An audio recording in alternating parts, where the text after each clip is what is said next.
Welcome to this online masterclass, how to solve when your intuition is right for everyone else, but hopeless for yourself.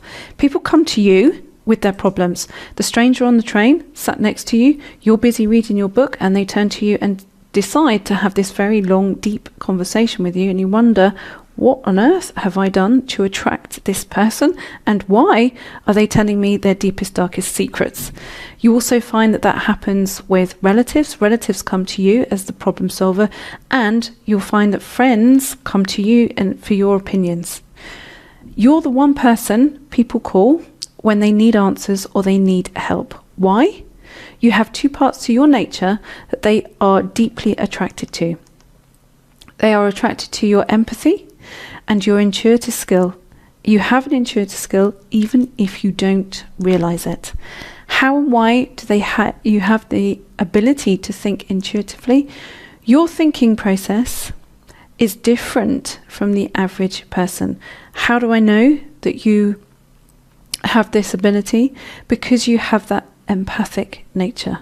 Okay, you have to, in order to have a strong level of intuitive ability, you have to have a level of an empathic, sensitive nature. So your thinking process isn't like everybody else's.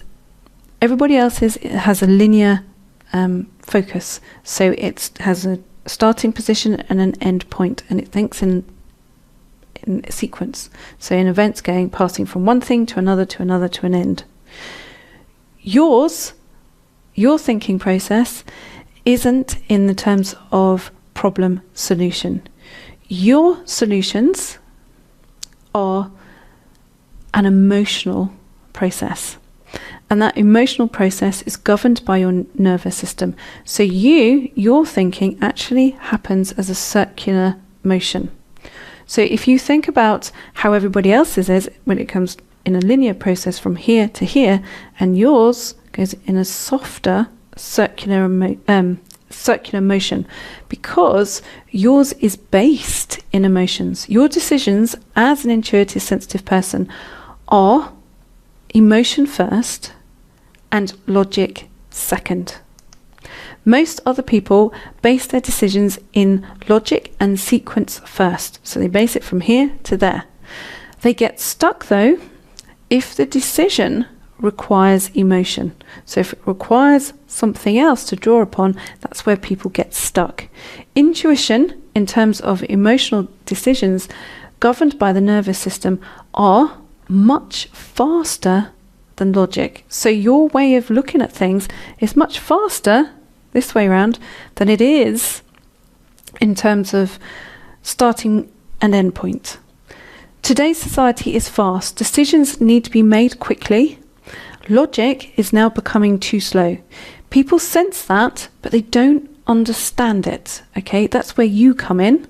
It's the reason why you attract so many strangers divulging what's on their mind, their life history, your ability to get to the root cause quicker than they can. They are attracted to you because you have that key ability where they've been trying to work it out on a logical linear process, so problem solution, what they've seen, and they haven't consciously necessarily recognized it, but they can feel that you have this ability to view it from from a very different perspective, and one that resonates with what they need right at that moment in time.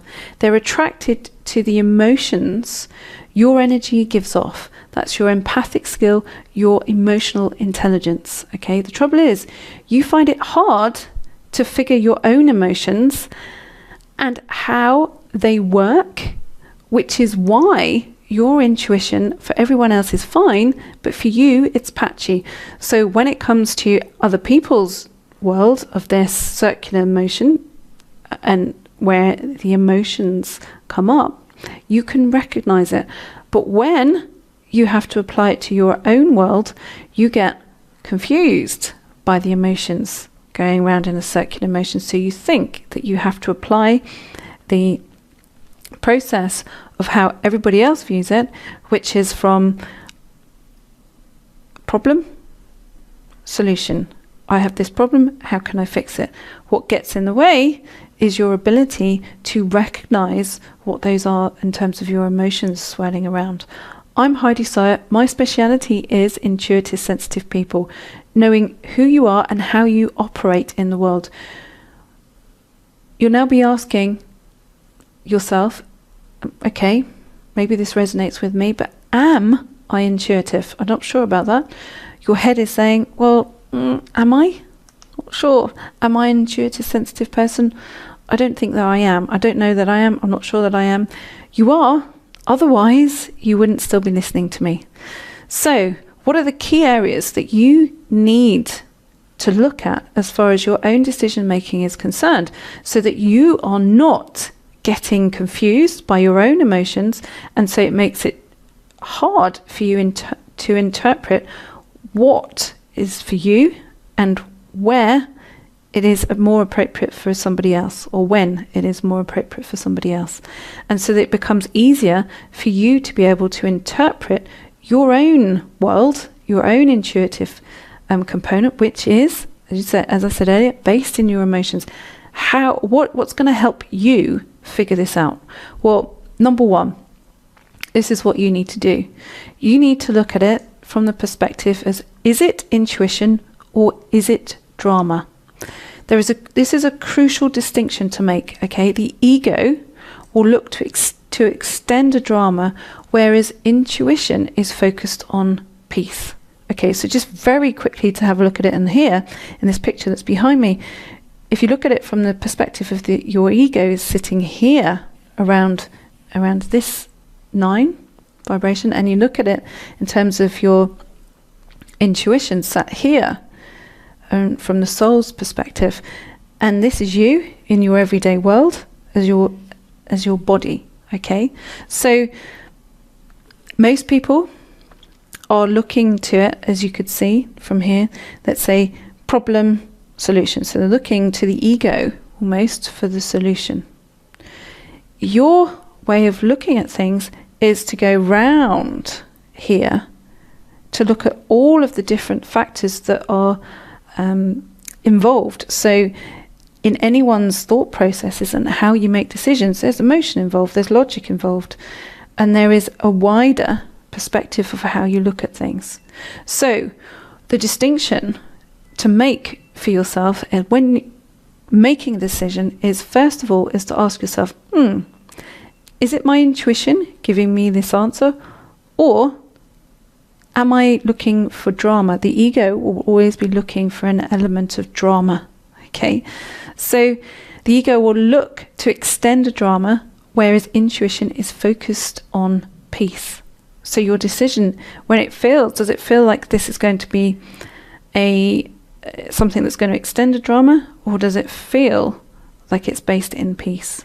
Okay, so asking yourself that crucial question will help you distinguish your own intuitive feel. The ego likes to be in charge, okay?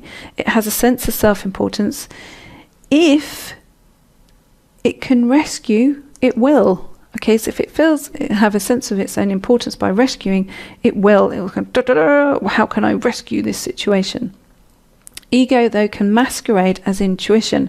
It can scream at you to do something for short-term relief, but sacrificing long-term peace. So ask yourself the question when you would need to make a decision and you're confused. Is this my intuition?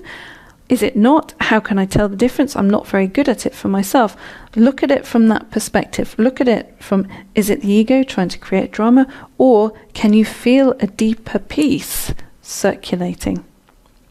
So when making a decision, ask in your mind, is my motivation for an answer for peace or for drama?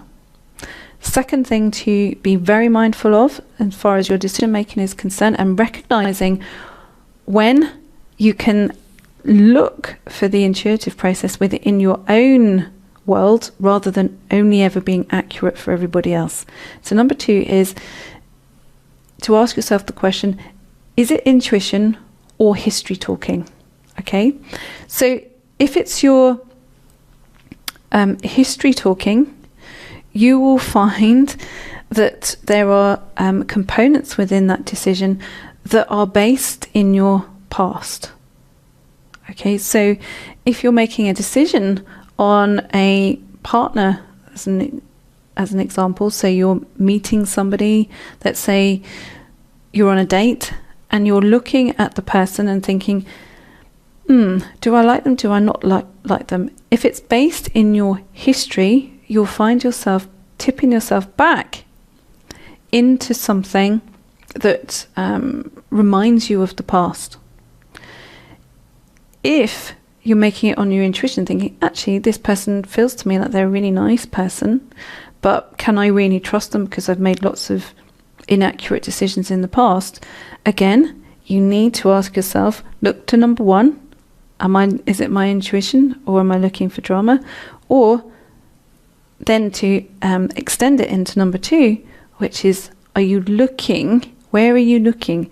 Are you looking into your life moving forward, or are you looking into your history? So the tip for this is, if you're making a decision from pain, getting away from something rather than choice, okay, pause to ask, is my intuition saying escape, or is it my history?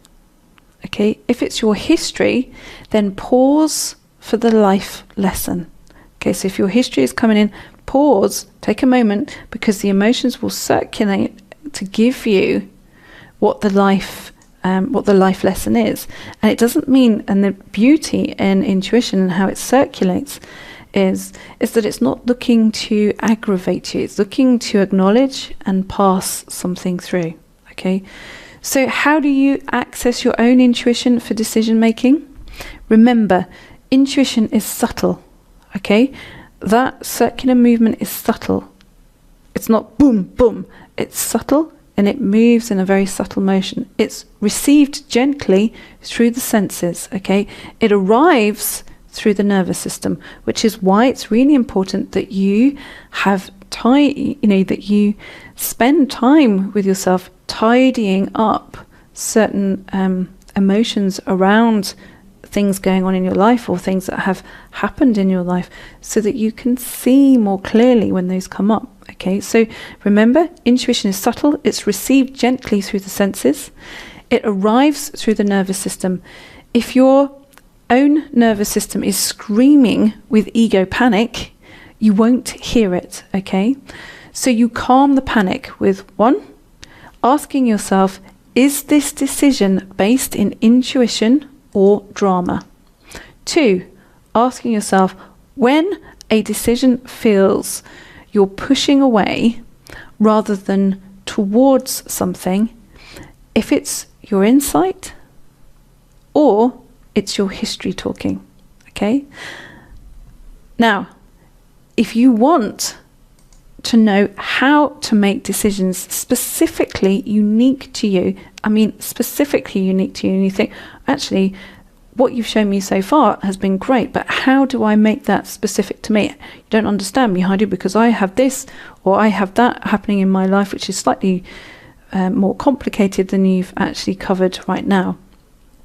Well, here is your opportunity to go deeper as far as that's concerned, and you'll love what I have for you now. How to make perfect decisions for your life code. If you already know what your life code is, so what your life code number is, then look below this video for your I already know my life code link. Okay, so you'll see it below the video. If you don't yet know your life code and think, what on earth is she talking about now, then you've been living under a rock. No, joking. It's something that you will absolutely love, and something that will help you really refine your understanding as to who you are and how you operate. And it's time for you to join the thousands of people who come to me each month to find out what the month has in store for them as far as their life code is concerned.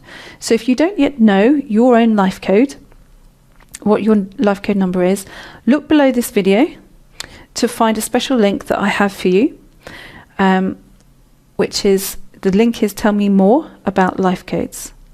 Okay. So that's it for this session. I hope you've enjoyed this masterclass, and I look forward to seeing you next time. Remember, if you want to go deeper on this topic, absolutely great. And I look forward to seeing you as far as the life codes are concerned.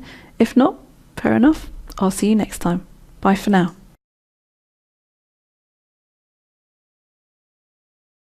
Know that you have this ability because you have that empathic nature. Okay, you have to, in order to have a strong level of intuitive ability, you have to have a level of an empathic, sensitive nature. So your thinking process isn't like everybody else's. Everybody else's has a... And why are they telling me their deepest, darkest secrets? You also find that that happens with relatives. Relatives come to you as the problem solver, and you'll find that friends come to you and for your opinions. You're the one person people call when they need answers or they need help. Why? You have two parts to your nature that they are deeply attracted to. They are attracted to your empathy and your intuitive skill. You have an intuitive skill even if you don't realize it. How and why do they you have the ability to think intuitively? Your thinking process is different from the average person. How do I know? Welcome to this online masterclass, how to solve when your intuition is right for everyone else, but hopeless for yourself. People come to you with their problems. The stranger on the train sat next to you, you're busy reading your book, and they turn to you and decide to have this very long, deep conversation with you, and you wonder, what on earth have I done to attract this person? Linear focus. So it has a starting position and an end point, and it thinks in sequence. So in events passing from one thing to another to another to an end. Your thinking process isn't in the terms of problem solution. Your solution